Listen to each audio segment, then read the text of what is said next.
মানে এই ভাষা থেকেই তো দেখা যায় যে ভিকটিম ব্লেমিং এর একটা মানে মোক্ষম উদাহরণ হচ্ছে এটা, যে মানে এই মেয়েটাকে আসিফ বলা। ভাই একটু বুঝি, মানসিকতাটাই এরকম যে লিখছে হাদিস, সে ওইরকম লিখতেছে জোরপূর্বক ধর্ষণ, মানে ধর্ষণটা হচ্ছে যৌনকর্ম, কিন্তু যেহেতু বিবাহিত না, তার মানে এটা অপরাধ হইতে পারে, এবং সেই যৌনকর্মটা জোর করে করছে, মানে ধর্ষণ মানেই তাদের কাছে যৌনকর্ম, এবং জোর করে যেহেতু অন্যকে করছে, তাই অপরাধ হওয়ার সম্ভাবনা ছিল। নবী তারে বলছে যে নারীর তোমার অপরাধ আল্লাহ ক্ষমা করে দেবেন।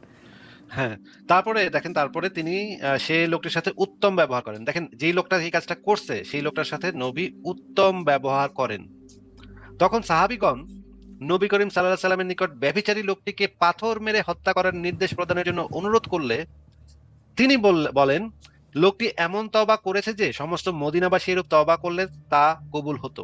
মানে মুহাম্মদ সেই রেপিস্টটার সাথে উত্তম আচরণ করতেছিল, খুব ভালোভাবে কথা বলতেছিল, এবং সাহাবীরা যখন এটা নিয়ে আপত্তি করলো তখন মুহাম্মদ বলল যে সে অনেক তওবা করছে, তওবা করার কারণে তার ওই রেপটা ঠিক হয়ে গেছে, তার আর কোনো শাস্তি দেওয়া যাবে না। এই হাদিসটা যদি আমরা একটু ভালো করে দেখি, আরেকটা দেখি, দেখেন 4379 নম্বরে, এখানে যদি দেখেন, নাগালে পেয়ে তাকে চেপে বসে ধর্ষণ করে, ওই একই ঘটনা। দেখেন লাস্টে যে কথাটা বলা আছে, তোমরা একে পাথর মারো, অগ্রাধিকার যোগ্য কথা হলো তাকে পাথর মারা হয়নি, মানে হচ্ছে এই লোকটার উপরে কোনো শাস্তি প্রয়োগ হয়নি। মানে একটা ঘটনা হাদিসে পাওয়া যাচ্ছে, সেই একটা রেপের ঘটনাতেই মোহাম্মদ সেই রেপিস্টকে কোনো শাস্তি দেয়নি, কারণ সে নাকি এমন তওবা করেছে যেই তওবা করলে নাকি পুরো মদিনাবাসীর পাপের ক্ষমা হয়ে যেত। আচ্ছা, এটা কেমন কথা? কেউ যদি তওবা করে তাহলে তার শাস্তি কমে যায়, এটা আবার কেমন কথা? এটা তো আমি বুঝলাম না। তাহলে তো এই হাদিসের ভিতরে তো মোহাম্মদ একটা ক্রাইম করছে, একটা রেপিস্টকে সে ক্ষমা করে দিছে। সে ক্ষমা চাক কি না চাক তা দিয়ে তো কিছু যায় আসে না, তাকে তো যেটা প্রসিডিওর, যেটা আইন, সেই আইন অনুসারে তো তাকে শাস্তি দিতে হবে। এটা তো মোহাম্মদ দেয় নাই, তাই না?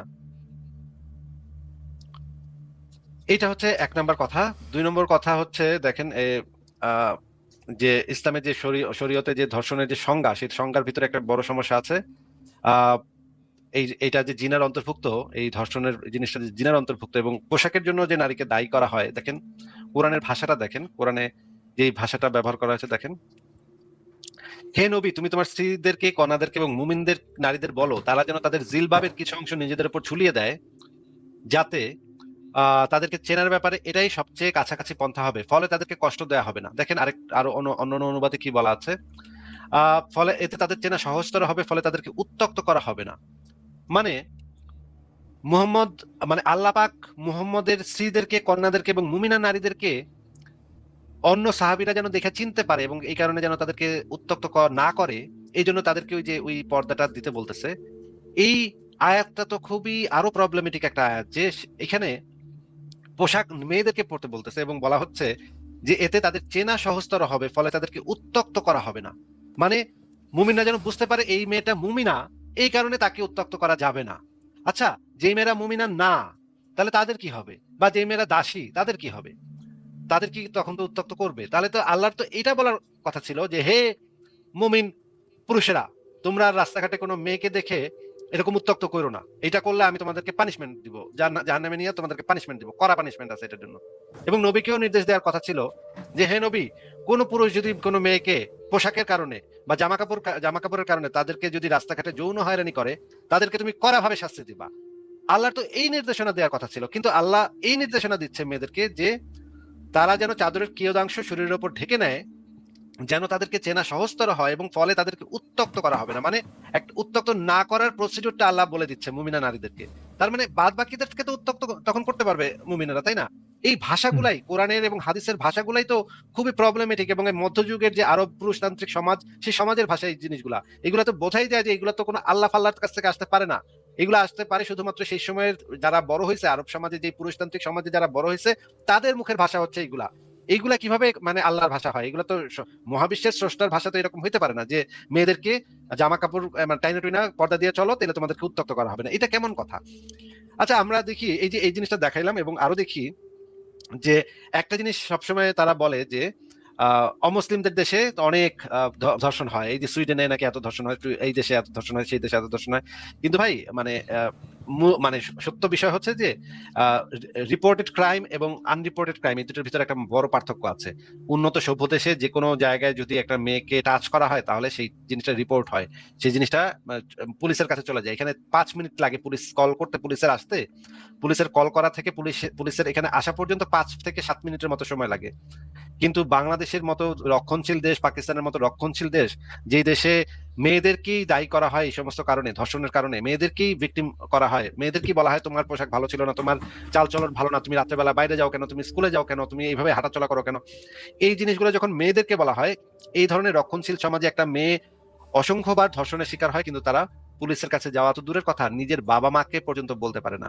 এই জিনিসগুলা তারা হাইড করে। রক্ষণশীল সমাজ আর সভ্য সমাজের এই স্ট্যাটিস্টিক্যাল ডেটা কম্পেয়ার করার মতো না। এক জায়গায় রিপোর্টই হয় না, আরেক জায়গায় রিপোর্ট হয়, রিপোর্ট করতে মেয়েরা ভয় পায় না। পরের পয়েন্ট হচ্ছে যে এই যে দেখেন সাফিয়া বিবি মামলা, যেটা পাকিস্তানের হুদুদ আইন যেটা হয়েছিল, আপনারা এই জিনিসগুলো জানেন, এই জিনিসগুলো নিয়ে আমরা আগেও বহুবার কথা বলেছি।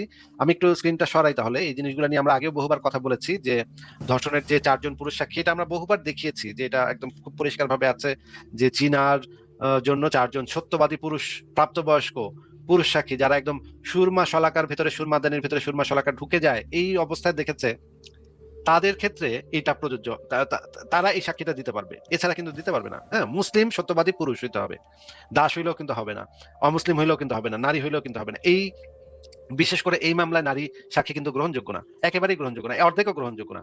নারী সাক্ষী, এটাতে যেহেতু হদ পানিশমেন্ট হচ্ছে, এখানে আর কেউ গ্রহণযোগ্য না।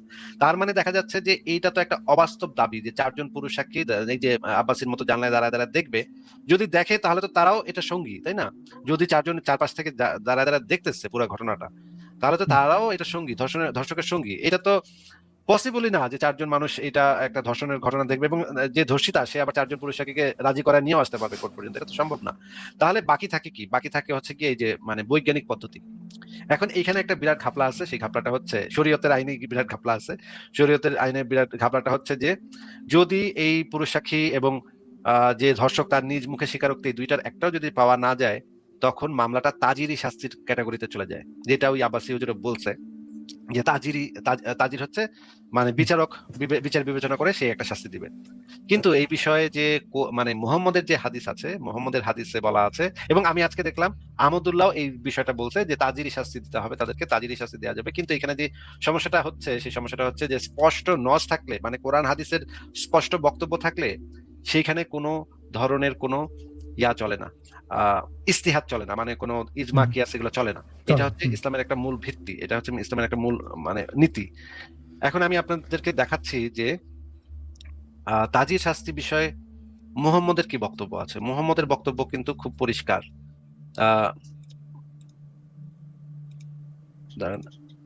দেখেন সহিহ মুসলিম হাদিস একাডেমি, তাজিরের বেত্রাঘাতের পরিমাণ। এখানে বলা হচ্ছে রাসূলুল্লাহ সাল্লাল্লাহু আলাইহি ওয়াসাল্লামকে বলতে শুনেছেন, কাউকে যেন আল্লাহ কর্তৃক নির্ধারিত অপরাধের নির্দিষ্ট হদ ব্যতীত 10 বেত্রাঘাতের বেশি বেত্রাঘাত না করা হয়। মানে 10 বেত্রাঘাতের বেশি বেত্রাঘাত করা যাবে না তাজিরি শাস্তিতে। যে অপরাধ হদযোগ্য নয়, এই জাতীয় অপরাধের কারণে শাস্তি প্রদান করা হয় তাকে তাজিরি শাস্তি বলে। এখানে মানে ইয়াটাও বলা হয়েছে যে হদযোগ্য নয় এই জাতীয় অপরাধের কারণে যে শাস্তি প্রদান করা তাকে তাজির বলা হয়। এখন যদি এটা হয় যে 10 বেত্রাঘাতের বেশি শাস্তি দেওয়া যাবে না, তাহলে তো মানে একজন ধর্ষক যদি তাজির মামলায় আসে, তাজির মামলায় তো 10 বেত্রাঘাতের বেশি শাস্তি দেওয়া যাবে না, আপনি তাকে 10 বছর 15 বছর শাস্তি দিতে পারবেন না। তাহলে তো কি হইলো? তাহলে তো আর শাস্তিটা হইলো না। 10 বেত্রাঘাত তো হাসতে হাসতে সে খায় চলে যাবে, তাই না? যে কোনো ধর্ষক তো 10 বেত্রাঘাত হাসতে হাসতে খায় চলে যাবে। এখন মুমিনরা এই হাদিসকে উল্টাই দিছে। এই হাদিসে যেখানে মুহাম্মদের নিজের বক্তব্য আছে, নিজস্ব ইয়া আছে যে 10 বেত্রাঘাতের বেশি করা যাবে না, এটাকে উল্টাই দিয়ে তারা বলতেছে যে না 10 এর বেশি করা যাবে।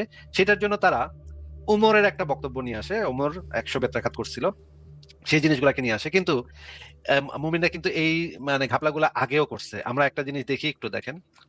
আসিফ ভাই একটু যদি আরেকটু পাশ থেকে আরেকটু কমাই দেন তাহলে স্ক্রিনটা আরেকটু বড় হইতো। আসিফ ভাই সরি।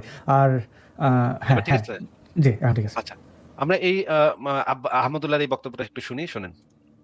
কোরআন শিক্ষা দিয়ে টাকা খাওয়া জায়েজ আছে কিনা, একটু সুন্দর করে প্রশ্নটা করতেন বা এইভাবে করলেন ডাইরেক্ট, টাকা খাওয়ান জায়েজ আছে কিনা।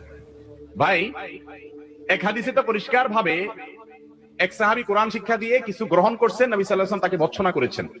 এই জন্য কোরআন শিক্ষা দিয়ে টাকা পয়সা নেওয়া, লেনদেন করা, এটা মূল বিধান হলো নাজায়েজ। কিন্তু সারা পৃথিবীর ওলামায়ে মুতাআখিরিন সবাই একমত হয়েছেন যে দ্বীন শিক্ষা দেওয়ার জন্য যারা নিজেদের সময় ব্যয় করবে, তাদের জন্য যদি পারিশ্রমিক নির্ধারণ করা না হয়, তাহলে দ্বীন শিক্ষা দেওয়ার কোনো মানুষ পাওয়া যাবে না। আর তারাই বা কিভাবে চলবে? এই জন্য তাদের প্রয়োজন অনুযায়ী তারা চাইলে পারিশ্রমিক নিতে পারবে। এই ব্যাপারে কোনো আলেমের, পৃথিবীতে কোনো আলেমের কোনো দ্বিমত নাই। আপনারা দেখলেন যে মুহাম্মদের বক্তব্য পাল্টাই দিচ্ছে হুজুররা, মুফাক্কিরিন এরা এরা মিলে নাকি মুহাম্মদের বক্তব্য পাল্টাই দিতে পারে। কি অদ্ভুত, কি অদ্ভুত ভাই, কি অদ্ভুত। একটা ভালো কথা বলছে কিন্তু আসিফ ভাই এখানে, যে যদি টাকা পয়সা না থাকে, অর্থাৎ ধান্দা মানে যদি লিল্লাখোর এরা না হয়, তাহলে কেউ আর দিন প্রচার কি করবে না। মানে প্রয়োজন অনুসারে মুহাম্মদের বক্তব্যকে চেঞ্জ করা যাবে, তাই না? যাবে। এখন এই যে দেখেন, এইখানেও তারা দেখতে পাইছে যে এখানে তো আসলে ঘাপলা হইতেছে, কারণ অনেক ধর্ষণের মামলা হইতেছে এবং সেই মামলাগুলোতে 4 জন পুরুষ সাক্ষী পাওয়াটা তো আসলে সম্ভব না। এই কারণে তারা এই যে তাজিরের যে শাস্তিটা, তাজিরের শাস্তিটা এখন এই যে আরো বুখারী শরীফে এই জিনিসটা আছে, বুখারী মুসলিম সব জায়গাতে আছে, বুখারী শরীফে যেটা বলা আছে শাস্তি ও শাসনের পরিমাণ কতটুকু, বুখারী শরীফ ইসলামিক ফাউন্ডেশন 6384। নবী সাল্লাল্লাহু আলাইহি সাল্লাম বলতেন, আল্লাহর নির্ধারিত হদ সমূহের কোনো হদ ব্যতীত অন্য ক্ষেত্রে 10 কশাঘাতের ঊর্ধ্বে দণ্ড প্রয়োগ করা যাবে না, 10 বেত্রাঘাতের বেশি করা যাবে না যদি হদ সমূহ ব্যতীত। পরের হাদিসে আছে দেখেন, নবী সাল্লাল্লাহু আলাইহি সাল্লাম বলতে শুনেছেন, আল্লাহর হদ সমূহের কোনো হদ ব্যতীত অন্যত্র 10 কশাঘাতের বেশি প্রয়োগ করা যাবে না। সহিহ মুসলিম ইসলামিক ফাউন্ডেশন, তাজিরের বেত্রাঘাতের পরিমাণ 4311। রাসূলুল্লাহকে বলতে শুনেছেন, কাউকে যেন আল্লাহ তাআলা নির্ধারিত হদ জাতীয় অপরাধ ব্যতীত অন্য কোনো অপরাধের 10 বেত্রাঘাতের অধিক বেত্রাঘাত না করা হয়। মানে তাজিরি শাস্তিতে কিন্তু 10 বেত্রাঘাতের বেশি করা যাবে না, এটা মুহাম্মদের সরাসরি বক্তব্য আছে। এখন এর পরবর্তীতে আলেমরা যেটা করছে, এটা আমি বলে দিচ্ছি যে আলেমরা যেটা তাজিরের শাস্তি আরেকটু বলি ভাই, এখানে কয়েকজন কমেন্ট করছেন যে যেটা কোরআন হাদিসে যেটার বিষয়ে উল্লেখ নাই, বিশেষ করে ডিএনএ। যদি আপনাদের এই আধুনিক সালমান মুক্তাদির কত কত ইনফ্লুয়েন্সারে আসা বলে যে ডিএনএ টেস্ট হয়ে গেছে, দর্শকের অমুক অমুক, এই ডিএনএ ফিএনএ তো নবী তো একটা টয়লেটই আবিষ্কার করতে পারে না, আগানে বাগানে যে প্রাকৃতিক। যাই হোক, তো এই তাজিরি শাস্তি হচ্ছে যে যেটা স্পষ্ট নির্দেশনা নাই, এবং এখানে আপনি বলতেছিলেন আসিফ ভাই 10টা বেত্রাঘাত। আচ্ছা, যদি ওমরেরটাও মাইনা না হয়, 100টাও, আমি মনে করি বাংলাদেশের 90% দর্শক, 99 না 100% দর্শক মানে নেয় যে ধর্ষণ করে আমি 100টা বাড়ি খাবো। বেত্রাঘাত এটা তো আর কোপ দেওয়া না, 100টা বেতের বাড়ি খাবে, অসুবিধা কি? 100টা বেত্রাঘাত, এটা যদি কোরআন মানে নবীর হাদিসকে উল্টায় যদি 100 বেত্রাঘাত পর্যন্ত করা হয় তাইলে, কিন্তু আমি তো ইসলামে এটার স্কোপ দেখি না। হ্যাঁ, আমি এটা বলে দিচ্ছি যে অনেক পরবর্তী সময় অনেক আলেম তারা বুঝতে পারছে যে মুহাম্মদের এই হাদিসের কারণে একটু ঝামেলা হয়ে যাচ্ছে, শাস্তি তো দেওয়া যাচ্ছে না, ধর্ষণের মামলায় শাস্তি তো দেওয়া যাচ্ছে না। এই জন্য আলেমরা করছে কি, এটাকে উল্টা ফেলছে, অনেকগুলা জিনিস উল্টা ফেলছে। যেমন আউল নীতি উল্টা ফেলছে, আউল নীতিতে কোরআনে যে জিনিসটা বলা আছে ওমরের ইয়ার কারণে আউল নীতিকে চেঞ্জ করে ফেলছে। তারপর হচ্ছে এই যে টাকা পয়সা নিয়ে কোরআন শিক্ষা দেওয়া, এটাও চেঞ্জ করে ফেলছে। এবং হচ্ছে কি এই তাজিরি শাস্তির এটাও চেঞ্জ করে ফেলছে, মুহাম্মদের সরাসরি বক্তব্য থাকার পরেও এটা চেঞ্জ করে ফেলছে। এখন এটা যদি তোমরা চেঞ্জ করোই, তাইলে এটারে আর শরিয়া বলে লাভ কি ভাই? তুমি তো তাহলে পরিবর্তনই তো করতেছো, তাই না?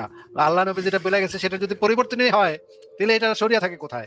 এটা তো তাহলে তো আমাদের সেকুলার আইনই তো আছে, সেকুলার আইনে তো এর থেকে আরো ভালো পদ্ধতিতে বিচার করা যায়। এত ঘাপলা ঘুপলা কইরা, মানে প্রথমে 4 জন পুরুষ সাক্ষী অথবা ধর্ষকের স্বীকৃতি, মৌখিক স্বীকৃতি, এইটা না পাওয়া গেলে তখন হচ্ছে গিয়ে এই তাজিরের ভিতরে আসো, সেটা আবার দেখা যাচ্ছে নবীর হাদিসকে ভায়োলেট করে দিতেছে। আচ্ছা ঠিক আছে, তাও মেনে নিলাম যে ওই তাজিরি শাস্তির ভিতরে আবার বিচারকের উপরে ন্যস্ত করা হয়েছে, যে জিনিসটা বিচারক বুঝে শুনে একটা শাস্তি দিবে।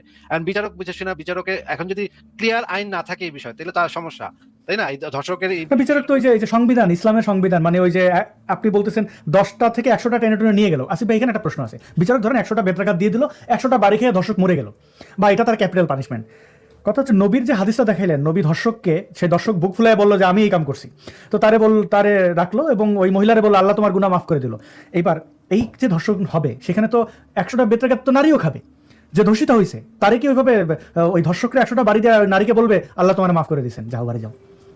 অবশ্যই এটাও একটা বিষয়। এবং আরো 2টা বিষয় এখানে উল্লেখ করতে হবে ভাই, যে পাকিস্তানে জিয়াউল হক যখন ক্ষমতায় ছিল তখন সে এই আইনটা পাশ করছিল, পাকিস্তানে এই শরীয়তের এই আইনটা, এবং সেখানে বেশ কিছু কেস দেখা গেছে যে এই কেসগুলাতে উল্টা ধর্ষিতাকে শাস্তি পাইতে হয়েছে। হ্যাঁ, এই কেসগুলা কিন্তু সারা পৃথিবীতে আপনারা সার্চ করলে পাবেন। আমি এক এক করে বলে যাই, সাফিয়া বিবি মামলা, জেহান মিনা মামলা, জাফরান বিবি মামলা, এবং এরকমের অনেকগুলা মামলাতে উল্টা ধর্ষিতা সে 4 জন পুরুষ সাক্ষী উপস্থিত করতে পারে নাই দেখে তাদেরকে শাস্তি প্রদান করা হয়েছে। এই শরীয়তের এই বিধান পুরা শরীয়তের সিস্টেমে অসংখ্যবার অ্যাপ্লাই করা হয়েছে, এবং মানে এই জিনিসগুলা কাজ করে নাই। কাজ না করার কারণে এই ধরনের ঘটনা ঘটছে যে মানে ধর্ষিতাই উল্টা শাস্তি পেয়েছে। এখন বর্তমান সময়ে অনেক ইসলামিস্ট এসে একটা হীরাবা তত্ত্ব, নতুন একটা হীরাবা তত্ত্ব দেয়। এইটা একটু শেষ সময় এই জিনিসটা একটু clear করতে হবে যে এই হীরাবা তত্ত্ব তারা বলে, যারা হচ্ছে আধুনিক অ্যাপোলজিস্ট তারা বলে যে জোরপূর্বক জিনাকে আসলে মানে জিনার ভিতরে ক্যাটাগরাইজ করা যাবে না, এটাকে ক্যাটাগরাইজ করতে হবে যে বলপূর্বক ফিতনা ফাসাদ, যেটা সূরা মাইদার যে 33 নম্বর আয়াতে যে জিনিসটা বলা আছে যে ফিসাদ ফিল আরদ, এই দুনিয়াতে যারা ফাসাদ সৃষ্টি করে তাদের তাদের সম্পর্কে যে আইন আছে সেইখানে ক্যাটাগরাইজ করতে হবে। এখন সেইখানে ক্যাটাগরাইজ যদি করতে চায় তারা, তাহলে তো এটা মোহাম্মদের হাদিসের, সহিহ হাদিসের বিরুদ্ধে চলে যাচ্ছে। এই যে যেই হাদিসে এই জোরপূর্বক জিনার জিনিসটা আসতেছে, দেখেন ওই গেল নবীর আমলে, এই যে দেখেন এই হাদিসের ভিতরে যে জিনিসটা দেখা যাচ্ছে সুনান আবু দাউদ শরীফ 4328 নম্বর হাদিসে, এই যে জোরপূর্বক ধর্ষণ। অন্য সাহাবীরা তখন তাদেরকে বলতে, মানে নবীকে বলতেছিল যে হে নবী, তুমি এদেরকে পাথর মেরে হত্যার নির্দেশ প্রদানের জন্য অনুরোধ করতেছিল অন্য সাহাবীরা। তার মানে যে জোরপূর্বক ধর্ষণ, এটা তো পাথর মেরে হত্যার সাথে সম্পর্কিত, মানে রজমের সাথে সম্পর্কিত, মানে এটা তো জিনার সাথে সম্পর্কিত করছে। মুহাম্মদের যে সাহাবীরা তারা তো এই জিনিসটাকে জিনার সাথে সম্পর্কিত করছে। না হলে তো বলতো সূরা মাইদার 33 নম্বর আয়াত যদি এখানে প্রযোজ্য হইতো, যেটা হচ্ছে লুটপাট ডাকাতি, সেই মামলাতে যদি হইতো, তাহলে তো সাহাবীরা বলতো হে নবী, তুমি এই ধর্ষককে বিপরীত দিক থেকে হাত পা কেটে দাও, যেটা সূরা মাইদার 33 নম্বর আয়াতে আছে যে বিপরীত দিক থেকে হস্ত এবং পদসমূহ কেটে দিতে হবে। এই হাদিসে তো দেখা যাচ্ছে এটা জিনার সাথে সম্পর্কিত করছে, রজমের শাস্তির সাথে সম্পর্কিত করছে। তাহলে তারা যে যারা এটাকে হীরাবা তত্ত্ব দিচ্ছে আধুনিক অ্যাপোলজিস্টরা, যে এটা হচ্ছে মানে ফিতনা ফাসাদ, এই ধর্ষণটা হচ্ছে ফিতনা ফাসাদ, এবং তারা বলতেছে যদি অস্ত্রের মুখে তুলে নিয়ে যায় তাহলে তো সেটা সম্পত্তি হানি হইলো, বা মেয়েটার সাথে ধর্ষণ করলে তো মেয়েটার দাম কমে গেল। এই জিনিসগুলা দিয়ে তারা এই জিনিসটা প্রমাণ করতে চায় যে এটা হচ্ছে গিয়ে ফিতনা ফাসাদ ক্যাটাগরির ভিতরে পড়বে, এবং এই আইনে এটার বিচার করতে হবে। কিন্তু এটা তো ধোপে টিকতেছে না। নবীর আমলে যে ধর্ষণের, জোরপূর্বক ধর্ষণের যে ঘটনাটা ঘটছিল, সেই সময় সাহাবীরা তো নবীকে পাথর মারার জন্য অনুরোধ করতেছিল। এখান থেকে তো স্পষ্ট এটা হচ্ছে জিনার মামলা। ইসলাম ধর্ষণকে জিনার ক্যাটাগরি, জিনাতে ক্যাটাগরাইজ করে, ওই মানে ছিনতাই ডাকাতি এটার সাথে ক্যাটাগরাইজ করে না। যদি কেউ বলে যে এটা মানে ডাকাতির সাথে ক্যাটাগরাইজড, তাহলে তো তাকে সেটার সপক্ষে প্রমাণ দেখাইতে হবে, সহিহ হাদিস থেকে প্রমাণ দেখাইতে হবে, কিন্তু আর তো কোনো হাদিস নাই এই বিষয়ে। আচ্ছা ভাই, আমি মোটামুটি যে কয়টা পয়েন্ট বলার দরকার ছিল, ইম্পর্টেন্ট পয়েন্ট বলার দরকার ছিল, সেই কয়টা পয়েন্ট আমি বলে দিছি। আব্বাসি কিন্তু এই জায়গাটাতে ঠিক বলছে যে ইসলামে 4 জন পুরুষ সাক্ষী, এই যে 4 জন যে মুস্তাহিদ ইমাম আছে, তারা কিন্তু 4 জন পুরুষ সাক্ষীর কথাই বলেছে। 4 জন পুরুষ সাক্ষী আনতে হবে, অথবা এই প্রসিডিউরটা এরকমই যে নিজ মুখে স্বীকারোক্তি অথবা 4 জন পুরুষ সাক্ষী। হ্যাঁ বলেন।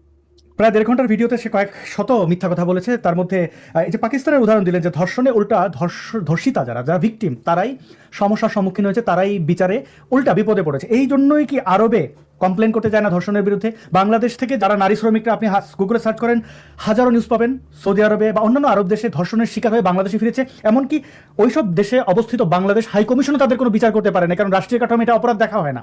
তুই আসছিস দাসী, তুই আমার সেবা দিবি, আমার পুতেরে দিবি, আমার মেয়ের জামাইরে দিবি, সংঘবদ্ধ, মানে এগুলো গণধর্ষণ। জামাই বাপ মিলে, বাপ পুতে মিলে ধর্ষণ করে। এবং এই বাস্তবতাগুলোর দিকে তাকে সে উদাহরণ দিচ্ছে যে ইউরোপ আমেরিকা কি হয় দেখেন না, মানে দেখেন তাদের চিন্তা কিন্তু একই জায়গায়, সেই মোহাম্মদের চিন্তা যে উভয়ের সম্মতিতে যৌন সঙ্গম, ওইটাও ধর্ষণ।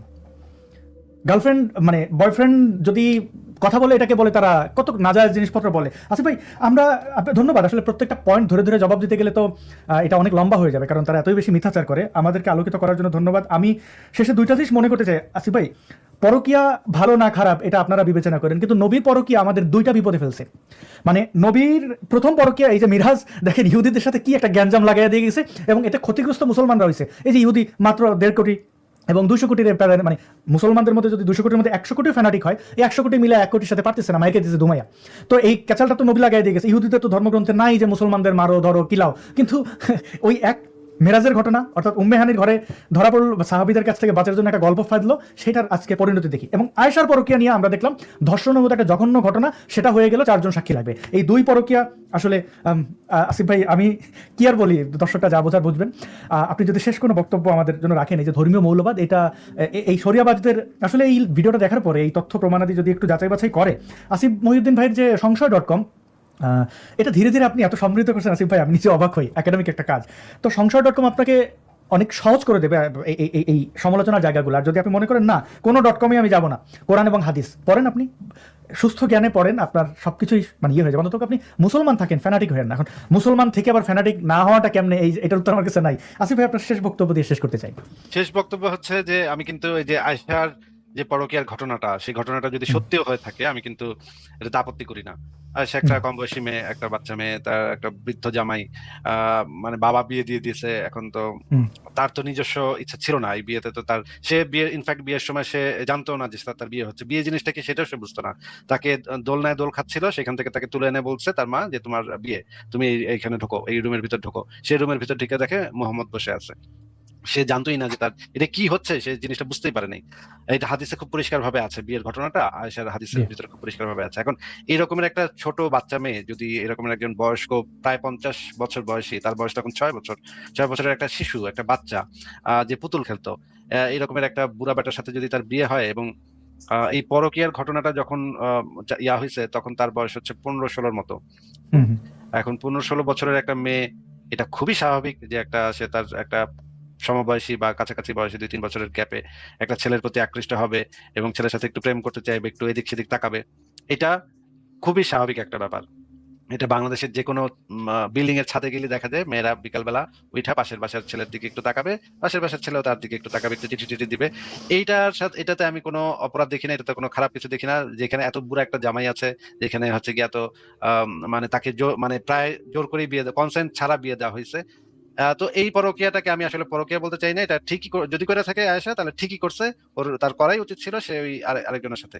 আসলে কিন্তু একটু আমি যদি যুক্ত করি, এর আগে তো আয়েশা অনেক চেষ্টা করছে মোহাম্মদকে নিয়ে, কিন্তু অনেক পজিটিভ ছিল আয়েশা, আপনি খেয়াল করেন ওই প্রেক্ষাপটগুলো, সে অনেক চেষ্টা করছে কিন্তু মোহাম্মদের তার কাছে রাখার। এখন সে সব জায়গায় মুখ দিয়ে বেড়ায়, আয়েশা করবে কি? খোলা গরুর মতো সে বিভিন্ন ক্ষেত্রে মুখ দিয়ে বেড়ায়, তাই না? মুখ দিয়ে বেড়াচ্ছে। এখন সে কি করবে, বেচারি মেয়েটা কি করবে? সে তো চাইছিল যে তার চাইছিল, জামাই, হ্যাঁ। এখন এই বয়সে একটা মেয়ে সবসময় চাবি যে আমার জামাই আমার সাথে থাকুক, শুধু আমারই ভালোবাসুক। এটা চাবি একটা মেয়ে, এটা যে কোনো মেয়ের একটা, যে কোনো মেয়ে কেন, যে কোনো নারী এবং পুরুষের প্রেমের প্রথম শর্ত যে সে পজিটিভ হবে তখনই যখন সে ওইটাতে খুব ডেডিকেটেড, এবং সেখানে আঘাত পাইলে তো সে হবে অন্যদিকে। এবং আমিও যদি, আমার বউ যদি আরেকটা ছেলের সাথে মানে ঘুরতে যায়, তাহলে আমারও খারাপ লাগবে, আমার বউরও একই ভাবে খারাপ লাগবে, এটা আমি বুঝি। এখন আয়েশা বেশ কয়েকবার এটা নিয়ে মানে ঝগড়া করছে, এটা নিয়ে এটা সেটা করছে, তার একবার তো পিছু তালাক পিছু গেল না ভাই, ওই যে পিছু পিছু যায় কবর। দেখতে গেছে, রাতের বেলা দেখতে গেছে পিছনে পিছনে কোথায় যায়। এখন মানে বিভিন্ন জিনিস থেকে বোঝা যায় যে আয়েশা যে খুবই ফ্রাস্ট্রেটেড ছিল এই জিনিসটা নিয়ে, যে তার নবী জায়গায় জায়গায় মুখ দিয়ে বেড়াচ্ছে। এটা তো আসলে ভালো লাগে না, এটা একটা মেয়ের জন্য ভালো লাগে না এই জিনিসটা। কিন্তু সে আসলে কিছু করতে না পারে শেষ পর্যন্ত, হতে পারে যে আমি জানি না, আমি নিশ্চিত ভাবে বলতে পারবো না তার পরকীয়া হয়েছে কিনা, কিন্তু হতে পারে সে পরকীয়াটা করছিল। পরকীয়া করলে তো সে খারাপ কিছু করেনি, একদম উচিত কাজ করছে। আমি একদম এটা সপক্ষে 100% আশিকে জি আসিফ ভাই, তার যে ক্রোধ, এটা তো তার মোহাম্মদের বংশ নির্বংশ হয়ে যাওয়া, ফাতেমা আলীদের সাথে মারামারি, ওইটা মোহাম্মদ না থাকা অবস্থায় তাদের সবাই যে মা বানায় গেল, তার কিন্তু ক্রোধ দেখা গেছে, মানে মোহাম্মদের বংশ অনেক জায়গাতে দেখা গেছে, অনেক জায়গাতে স্পষ্ট ভাবে। এবং সে যেই দিন মারা যায়, মোহাম্মদ যেদিন মারা যায়, সেদিন আরেকজন বিবির রুমে ছিল, তাকে জোরপূর্বক টাইনা হেসটায় আয়েশার রুমে আনা হয়েছে। ওইটা নিয়ে আবার আরেক কাহিনী আছে যে ওইখানে কি আয়েশাকে বিষ খাওয়াইছে নাকি, এটা নিয়ে আরেক ডিসকাশন হইতে পারে, ওইটা নিয়ে আরেকদিন আমরা ডিসকাশন করব। কিন্তু আমি যেটা বলতে চাই যে এই পরকীয়ার কারণে যেই মানে আয়াতটা নাজিল হইলো, সেই আয়াতটা ছিল একটা প্রেক্ষাপটের উপর ভিত্তি করে। মোহাম্মদ এই একটা ধামা চাপা দিতে, ঘটনাটা মানে উদ্ভূত পরিস্থিতিকে কোনোভাবে চাপা দেওয়ার জন্য এই আয়াতটা নামাইছিল। কিন্তু এই আয়াতটাকে যদি এখন আপনারা কোরআনের আইন হিসেবে সমাজে প্রতিষ্ঠা করতে চান, তাহলে তো প্রবলেম হবেই। এটা তো কোনো আয়াত না। এটা আপনারা তো সবসময় বলেন, মুমিনরা তো সবসময় বলেন যে প্রেক্ষাপট দেখতে হবে, প্রেক্ষাপট দেখতে হবে। হ্যাঁ, আমরা প্রেক্ষাপটই দেখতে যাচ্ছি। এই আয়াতটা তো প্রেক্ষাপট নির্ভর, ওই আয়েশার মানে চরিত্র নিয়ে সন্দেহের কারণে। তাহলে এই আইন, এই বিধানটাকে শরিয়া আইনে পরিণত করেন না। শরিয়া আইনে পরিণত করলে যেটা হবে, আপনার পরিবারের যে নারী সদস্যরা আছে তারা যেদিন ধর্ষিত হবে, এটা কিন্তু সম্ভবই না আসলে যে 4 জন পুরুষ সাক্ষী নিয়ে আসা। এটা আপনারা একটু বোঝেন যে 4 জন পুরুষ সাক্ষী জোগাড় করা বা ধর্ষকের নিজ মুখে স্বীকারোক্তি, এই জিনিসটা আসলে পসিবল না। এটা কোনো সমাজে কোথাও ঘটবে না এটা। এবং যদি তাজিরি শাস্তির ভিতরে যায়, সেখানে অনেক প্রবলেম আছে। তাজিরি শাস্তিতে ডিএনএ অ্যাকসেপ্টেবল নাকি অ্যাকসেপ্টেবল না, এটা নিয়ে বিভিন্ন মত আছে। এক বড় আলেমরা মনে করে, অনেক প্রখ্যাত আলেমরা মনে করে যে ডিএনএ এবং কোনো সিসিটিভি ক্যামেরা, অডিও রেকর্ড, বৈজ্ঞানিক যে কোনো সরঞ্জামাদি এগুলা প্রযোজ্য হবে না এই ক্ষেত্রে। আবার অনেকে আছে যারা এখন বলতেছে যে হ্যাঁ, এটা প্রযোজ্য হতে পারে। কিন্তু এটা নিয়ে তো ঝামেলা আছে, তর্ক বিতর্ক আছে। আল্লাহর সুস্পষ্ট কিতাবে এই জিনিসটা যদি সুস্পষ্ট ভাবে লিখে দিত আল্লাহ, তাহলে তো আর এই ঝামেলাগুলো হইতো না। তো আমি যেটা বলতে চাই সেটা হচ্ছে যে এই বিষয়ে আলোচনা আপনারা করেন, আপনারা পড়েন, পড়ে বোঝার চেষ্টা করেন যে এখানে শরিয়া আইনে আসলে এটা কি আছে। না যাই না যদি আপনারা বলেন যে হ্যাঁ, যেহেতু এটা আল্লাহর আইন সেহেতু চাই আমরা, এটা সমাজের জন্য ক্ষতিকর হবে। আর এই খালেদ মহিউদ্দিনদেরকে আমি বলতে চাই যে আপনারা যদি এই ধরনের আব্বাসী হুজুরদেরকে নিয়ে আসেন, তাহলে সাথে একজন নাস্তিককেও রাখেন, যে ওই আব্বাসী হুজুরের একদম বিপরীত কথাটা, বিপরীত যুক্তিটা মানে নির্ভয় বলতে পারবে। অনেক ধন্যবাদ আসাদ ভাই এই লাইভটা মানে আয়োজন করার জন্য আপনাকে। আমার বক্তব্য শেষ। অনেক ধন্যবাদ আসিফ ভাই আমাদেরকে সমৃদ্ধ করার জন্য। আসিফ ভাইয়ের উপস্থাপিত তথ্য প্রমাণাদি আপনাদের যদি কারো কনফিউশন থাকে হাদিস নম্বর সবই দেওয়া আছে সংশয়.com এটা রয়েছে, এবং বিশেষ করে আসিফ ভাইয়ের সেই বইয়ের পিডিএফটি এটা ডেসক্রিপশনে দেওয়া থাকবে। একটু মনে করাই আমার ধারণা ভুল হতে পারে, আমরা ভুল জানতে পারি, আপনারা একটু যাচাই বাছাই করেন। তবে কাকতালীয় নাকি বাস্তবতা যে মিলে যাচ্ছে, নবীর সময় চাঁদ দ্বিখণ্ডিত করার মতো ঘোষণা যদি এই আয়েশার এবং উম্মে হানির পরকীয়ার ব্যাপারটির কোনো এরকম কোনো মিরাকল মোজেজা দেখাইতেন তাও কিছু ক্ষতি হতো। যেমন বাংলাদেশের সাইদিকে চাঁদে দেখা গেছিল, এই গুজব ছড়ানো হয়েছে, সারা বাংলাদেশে ধর্মীয় মৌলবাদীরা তাকে কিন্তু চাঁদে দেখেছে। বাস্তবতা আপনারা জানেন সাইদিকে চাঁদে দেখা সম্ভব না, কিন্তু এই ঘটনাকে উল্লেখ করে কতজনকে হত্যা করা হয়েছে, অনেক হত্যা হয়েছে। কিন্তু মোহাম্মদ যদি এরকম চাঁদ আঙ্গুলের ইশারায় দুখণ্ড করা বা এরকম কোনো উল্টাপাল্টা বলতো, তাতে অন্ততপক্ষে এই যে সমস্যাগুলো এগুলো থেকে আমরা বেঁচে যাইতাম। হাদিস কোরআনে যেভাবে ভিকটিম ব্লেমিং, আজকের দিনে আপনি দেখেন ভিকটিম ব্লেমিং, কোথাও ধর্ষণ হলে নারীর কাপড়, এই অনুসারীরা কিন্তু দেখেন এগুলো কিন্তু কাকতালীয় না। এই মানুষগুলো তো আগে হিন্দু ছিল, বৌদ্ধ ছিল, এই উপত্যকার, তারা কেমনে আরবের অনুর্বর সেই বর্বরদের মতো হইলো, ডাকাতদের কেমনে হইলো? আইডিওলজি মানুষকে চেঞ্জ করে তো, সত্যিই তো। আজকের দিনে এসেও দেখেন কোথাও ভূমিকম্প হইলে বলা হয় নারী জিন্স পড়ছে এই কারণে ভূমিকম্প হয়েছে, সকল দোষ নারীর। যখন কোনো কিছুতে মানে বাংলাদেশে এখন হিরো ধরা হয় একজনকে এই জুলাইয়ের আন্দোলনে, তার স্লোগানে কি ছিল? নারীর জনি। এবং তাকে আবার পাঠ্যপুস্তকে মানে ওই দেখেন রাগ ক্রোধ সব ওই নারীর জায়গায়, এবং এই জায়গাগুলোর সাথে ধর্ম কানেক্টেড কিনা এটা একটু খেয়াল করবেন। এবং মাদ্রাসায় বলৎকারের ব্যাপারে কিন্তু তারা চুপ, তখন কিন্তু বলে না গায়ের মারহাম, বলে না তার পর্দা কোথায় শিশুদের, তারা তখন ডিএনএর কথাও বলে না। আবার যখনই মাদ্রাসার বাইরে কাপড় চোপড় একটু অন্যরকম দেখা যায় তখন বলে ডিএনএ লাগবে, যখন তারা বিপদে পড়ে তখন বলে ডিএনএ লাগবে, যখন মাইক্রোফোন দরকার ছিল তখন তারা মাইক্রোফোনের বিরুদ্ধে দাঁড়িয়েছে যে এগুলো ইহুদি নাসারার, যখন টেলিভিশন আসে তখন টেলিভিশনের বিরুদ্ধে গেছে। এখন দেখেন তাদের ইউটিউব ছাড়া চলে না, ইহুদির মানে এই ফেসবুক ছাড়া চলে না, মাইক্রোফোন ছাড়া চলে না, কোনো কিছু ছাড়া চলে না। ডিএনএ তাদের দরকার যখন তাদের প্রয়োজন হয়, আবার যখন দেখে তারা কোনো কিছু আবিষ্কার করতে পারে না, যেমন কোভিড-19 বলছিল এইসব টিকা টুকা এগুলো সব ইহুদিন আসারের চক্রান্ত, যেটা পারে না সেই ফ্রাস্ট্রেশন বিজ্ঞানের বিরুদ্ধে যায়, আবার যখন থেকে কোনো উপায় নেই তখন হাদিস কোরআন বাদ দিয়ে আবার বিজ্ঞানে আসে। আমরা তো আসিফ ভাই তো এটাই বলতেছেন সহজ করে বলা যে ভাই সংস্কার করো, লাইনে আসো, আধুনিকতা বাস্তবতা বিজ্ঞান এটার সাথে চলো, তোমরাও নিরাপদ থাকবে আমরাও নিরাপদ থাকবো। অনেক ধন্যবাদ প্রিয় দর্শক, আপনার ভিডিওটি শেষ পর্যন্ত দেখার জন্য। আসিফ মহিউদ্দিন ভাই আপনার কাছে আপনাকে ধন্যবাদ এবং কৃতজ্ঞতা এত সুন্দরভাবে বিশ্লেষণ করার জন্য। শুভরাত্রি।